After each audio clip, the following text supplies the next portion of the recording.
guys! So, we're here at Camp Hayatos dito sa Tanay, Rizal.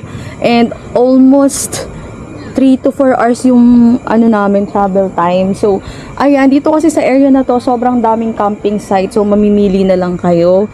Pero dito sa Camp Hayatos, yung napili ko is the A-frame. So, alam ko naman na medyo, mapili yung mga kids. Kaya ito yung pinili ko. Kaya I will tour you around in our cabin.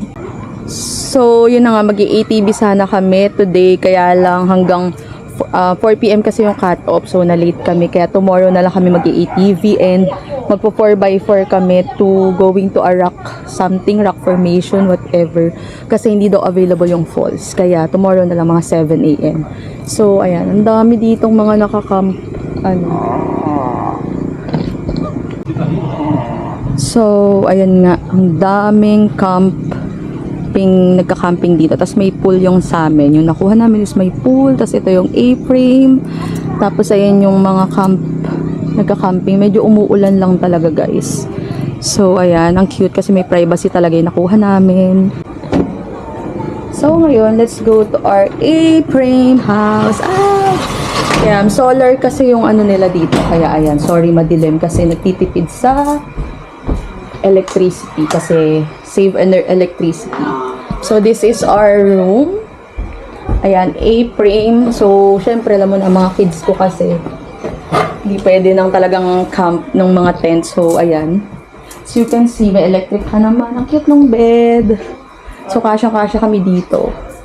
Tapos, paglabas mo is, ito yung pool. So, as you can see, ayan. Cute. Ayan, maliit lang naman siya, guys. Tapos ito, meron siyang loaf sa taas. Kaya lang, hirap umakyat. Ayan, nakikita nyo. Yan, pag marami kayo, pwede dyan. Tapos may mga, parang may extra, sila dito. Extra foam. So, yan. Tapos meron silang Wi-Fi voucher, 150 per cellphone, per gadgets, ganyan. So, ayun, ang nice naman. Kaya lang medyo umaambon. Yun nga lang guys, medyo lumakas na ang ulan. Kanina kasi ambon lang, pero ngayon umuulan. So maybe sakto, tomorrow na talaga kami magpo 4x4 and ATV. May ilog dito, pero parang hindi ganun yung tubig. As in, konti lang yung water. So ayan, may mga dala kaming food. Tapos may tindahan dito, pero limited lang yung mga binibenta nila. So much better if may dala na talaga yung pagkain, lulutuin nyo na lang or iinit nyo na lang kasi meron silang kitchen. Complete naman siya, guys. May mga plates, may lutuan, may gas stove.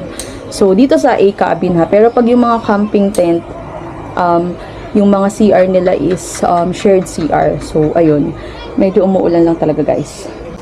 So ito, bundok talaga. Umuulan, guys. Saan yung mo? Tabi mo yan. Ito ang aming kitchen. May ref and everything. So, umuulan. Tingnan natin CR. Wow, so clean naman ang CR and so nice. So, this is the cabin.